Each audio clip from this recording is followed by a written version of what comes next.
Teman-teman, kembali lagi bertemu dengan saya. Pada pertemuan kali ini kita akan membahas tentang perbandingan kekuatan hukum antara surat perjanjian yang dibuat di hadapan notaris dengan surat perjanjian yang dibuat di bawah tangan. Namun, perbandingan ini kita akan bahas setelah yang satu ini.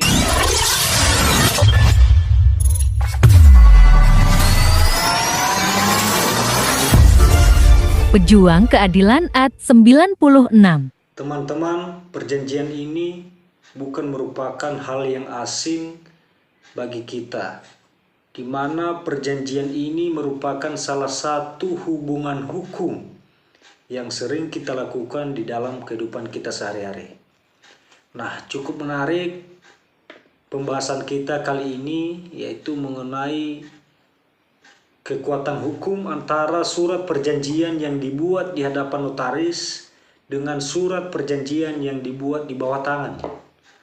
Namun sebelum kita membahas hal tersebut, saya ingin mengajak teman-teman untuk menyimak contoh ataupun salah satu contoh kasus yang baru-baru ini saya temui. Jadi beberapa waktu yang lalu ada salah seorang warga konsultasi dengan saya. Persoalannya begini, ada salah seorang yang memiliki satu unit kendaraan. Kemudian si pemilik kendaraan ini meminjam uang kepada pihak kedua dengan menitipkan satu unit motor sebagai jaminan atas pinjaman tersebut. Dia meminjamnya kepada pihak kedua ini sebagai perorangan. Dibuatkanlah surat perjanjian dan disaksikan oleh beberapa saksi. Setelah itu, si pihak pertama ini kembali menjaminkan BPKB kepada pihak ketiga. Nah, pihak ketiga ini merupakan salah satu lembaga pembiayaan yang resmi, yang berbadan hukum. Nah, keluarlah pinjaman yang diajukan oleh pihak pertama ini kepada pihak ketiga. Dengan saya juga tidak mengerti kenapa bisa keluar, karena setahu saya jika seseorang mengajukan pinjaman ke leasing itu akan dilakukan pengecekan fisik terhadap kendaraan yang dijaminkan tersebut. Namun saya kurang paham, kurang mengerti kenapa itu bisa di ACC tanpa dihadirkan objek yang dijaminkan.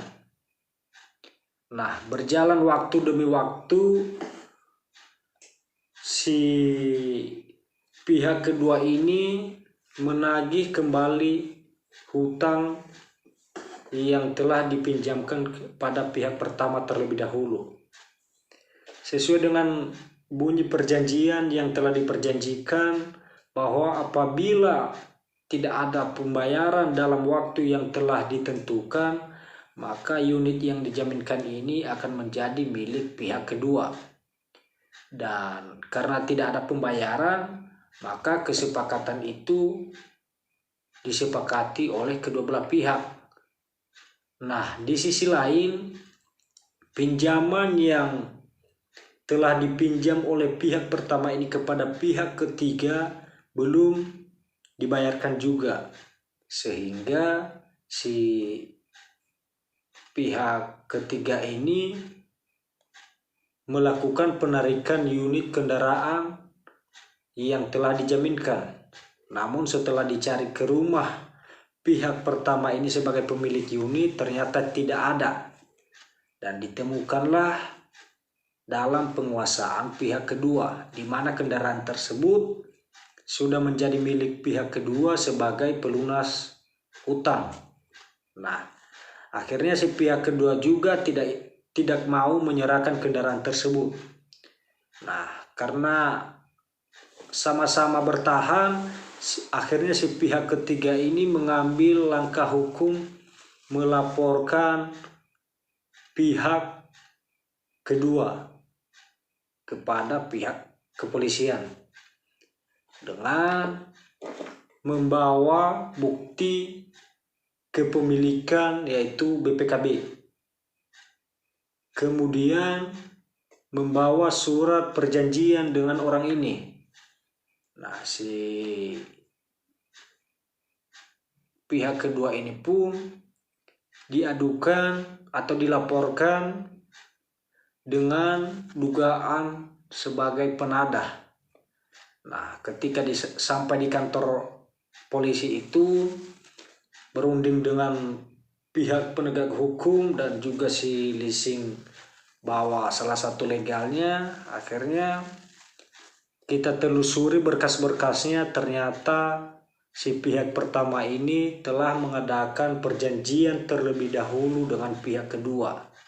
Dan yang sebenarnya unit itu sudah mutlak menjadi milik pihak kedua. Nah, itu sah-sah saja. Apa yang diperjanjikan oleh pihak pertama dengan pihak kedua itu sah-sah saja. Karena perjanjian yang dibuat oleh mereka ini merupakan undang-undang bagi mereka yang membuatnya. Nah, sementara yang jadi tuntutan pihak ketiga ini adalah dia merasa lebih kuat karena dia merupakan lembaga pembiayaan yang resmi, yang berbadan hukum. Sementara di sisi lain dia menganggap bahwa perjanjian yang dibuat antara pihak pertama dengan pihak kedua adalah hanya perjanjian di bawah tangan yang tidak mempunyai kekuatan hukum menurut dia. Namun ketika semua itu dipecahkan, kita pecahkan secara bersama-sama dengan berbagai argumen, akhirnya mengalah pihak leasing ini dan berbalik untuk menyerang pihak pertama. Karena yang menjadi pegangan kita adalah perjanjian itu sudah terlebih dahulu terjadi. Bahkan sebelum melakukan perjanjian dengan leasing ini, si pihak kedua ini sudah ada perjanjian dengan pihak pertama. Jadi secara hukum pihak kedua ini lebih diuntungkan. Walaupun dengan berbagai alasan, dengan berbagai argumen, di mana si pihak ketiga ini berasumsi bahwa dia lebih kuat karena dia merupakan lembaga finance, lembaga pembiayaan yang berbadan hukum. Tapi puji Tuhan itu semua terbantahkan. Nah, di sini kita bermula dari kasus ini, teman-teman, kita akan bahas tentang kekuatan hukum antara perjanjian yang dibuat di hadapan notaris ataupun perjanjian yang dibuat dengan perusahaan yang berbadan hukum dengan perjanjian di bawah tangan. Tentu kalau kita berbicara mengenai perjanjian, maka kita tidak bisa lepas dari syarat keabsahan perjanjian, di mana syarat keabsahan perjanjian itu sendiri sudah diatur di dalam ketentuan pasal 1320 KUH Perdata, di mana di ketentuan pasal 1320 KUH Perdata itu ada 4 syarat yang menjadi syarat keabsahan perjanjian, yaitu sepakat, cakap, suatu hal tertentu, dan sebab yang halal. Apabila keempat syarat ini sudah terpenuhi, maka perjanjian tersebut sah dan merupakan undang-undang bagi mereka yang membuatnya. Ini akan mengikat para pihak yang membuat perjanjian tersebut. Nah, bagaimanakah perjanjian ini yang dibuat di bawah tangan? Dengan alibi pihak ketiga yang tadi mengatakan bahwa perjanjian itu dibuat dengan perorangan dan tidak memiliki badan hukum. Itu tidak jadi masalah. Yang menjadi persoalannya adalah apabila perjanjian itu bertentangan dengan ketentuan pasal 1320. Nah, bagaimana yang disampaikan oleh pihak ketiga ini bahwa dia merasa lebih kuat karena berbadan hukum. Ingat, di dalam syarat pembuatan perjanjian itu tidak diatur demikian, bahwa yang dapat membuat perjanjian itu hanya badan usaha ataupun usaha-usaha yang memiliki badan hukum. Tidak. Tetapi siapapun boleh membuat perjanjian asal tidak bertentangan dengan syarat keabsahan perjanjian. Nah, ketika kita memperhatikan pun kronologis dari persoalan ini, maka sudah jelas yang lebih diuntungkan di dalam persoalan seperti ini adalah pihak kedua, karena telah terjadi perjanjian terlebih dahulu antara pihak kedua dengan pihak pertama. Dan persoalan pihak ketiga melaporkan pihak kedua adalah, saya rasa itu sudah salah sasaran. Sebagaimana juga argumentasi ini saya sampaikan di saat pertemuan mediasi, itu sudah salah sasaran. Yang seharusnya pihak kedua dan pihak ketiga ini merupakan korban kelicikan dari pihak pertama.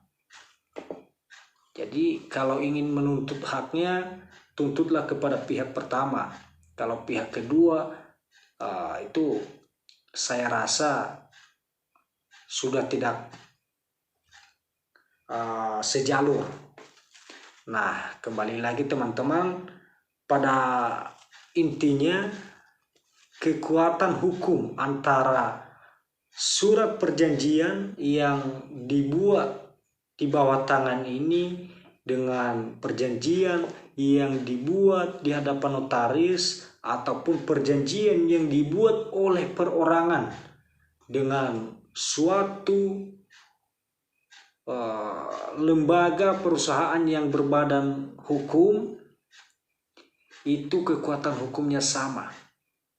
Tidak ada perbedaan yang membedakan bahwa kekuatan hukum antara surat perjanjian yang dibuat dengan suatu badan usaha yang berbadan hukum dengan surat perjanjian yang dibuat dengan perorangan. Semua sama kekuatan hukumnya, setara kekuatan hukumnya. Yang membedakannya itu adalah ketika perjanjian tersebut dibuat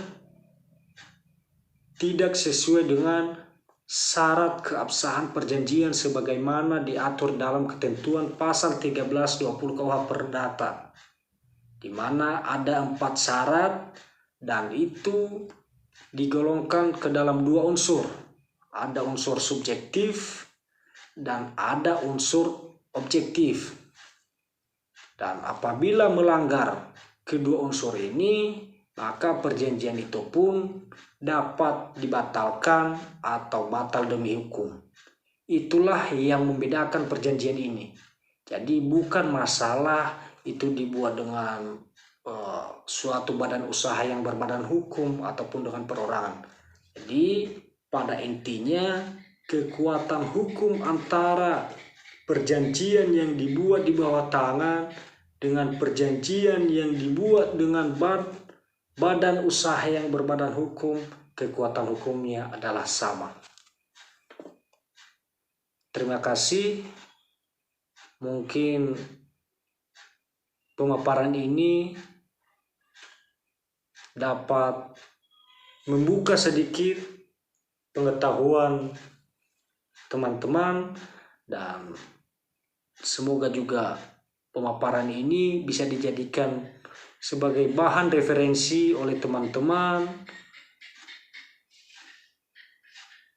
Jangan lupa ikuti terus channel ini agar tidak ketinggalan tentang informasi-informasi ataupun bentuk pemaparan-pemaparan ataupun bentuk penyuluhan-penyuluhan hukum yang akan saya sampaikan ke depannya melalui channel ini. Terima kasih. Terima kasih atas kunjungan Anda. Jangan lupa like, share, dan subscribe ya.